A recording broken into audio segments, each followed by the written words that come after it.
Bonjour. Bonjour.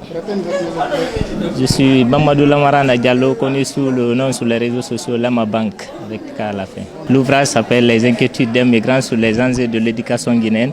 Il y a deux thèmes principaux qui sont développés dedans. Il y a l'éducation guinéenne qui est la troisième partie de l'ouvrage, mais il y a aussi l'immigration irrégulière qui est la seconde partie de l'ouvrage. À part ça, il y a aussi le déplacement des villages pour la ville qui a été développé dedans. Il y a d'autres thématiques qui se trouvent aussi dedans.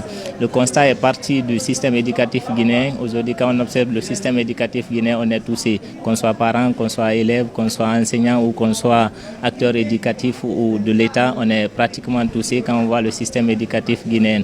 Mais à part ce système éducatif guinéen, il y a un autre fléau aussi qui continue avec les jeunes de la Guinée. Il y a un autre fléau qui nous empêche aujourd'hui d'étudier, qui empêche beaucoup de jeunes d'étudier, c'est l'immigration irrégulière. Il y a des immigrations qui sont régulières par lesquelles les enfants peuvent étudier, les jeunes peuvent étudier. À partir des études, ils peuvent accéder à l'Eldorado, le rêve, pour pouvoir réaliser des rêves. Mais d'autres prennent des chemins raccourcis. À partir de la 10e année, la 11e année déjà, ils abandonnent les classes, ils se retrouvent sur des chemins noirs, des immigrations irrégulières. Donc il fallait mettre tout ça dans un lieu pour pouvoir sensibiliser, pour pouvoir éduquer et pour pouvoir aussi conseiller les enfants, les jeunes, mais aussi les parents, afin qu'ils puissent avoir une idée entre l'éducation et l'immigration irrégulière, sur quoi se fonder, sur quoi investir, afin d'espérer avoir une réussite.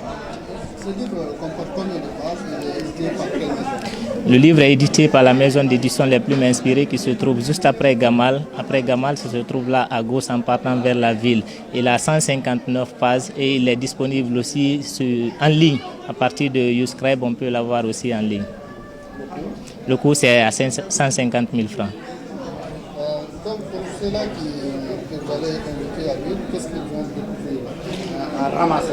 Ouais, ceux qui vont lire vont non seulement se retrouver dedans, mais aussi ils vont retrouver les réalités qu'ils sont en train de vivre dans l'ouvrage. Ils peuvent avoir des décisions à prendre à partir de l'ouvrage. Ils peuvent changer certaines décisions aussi à partir de l'ouvrage parce qu'il y a non seulement des conseils, mais aussi des suggestions. Imaginons aujourd'hui un jeune qui a tendance à abandonner les études au profit d'autres choses. Quand il regarde un peu les réalités sur ceux qui finissent les études, ils atteignent certains objectifs, ils commencent à étudier.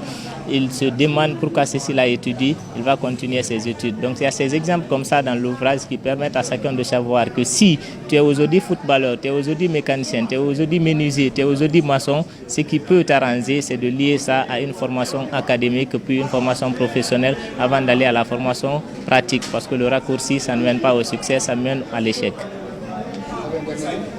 Oui, le dernier mot, c'est de remercier tous ceux qui étaient là aujourd'hui, remercier la maison d'édition, remercier les parents, remercier les partenaires, les ONG, les associations, les entreprises dans lesquelles je suis employé. Je remercie également vous, les médias, pour le déplacement. Je vous remercie beaucoup et je demande à tout un chacun de s'accrocher sur Reflet Guinée parce que c'est là que je tire mes informations, c'est là que je me connecte de l'actualité, c'est à partir de là que je suis tout ce qui se passe dans mon pays mais aussi à l'international. Merci à tous.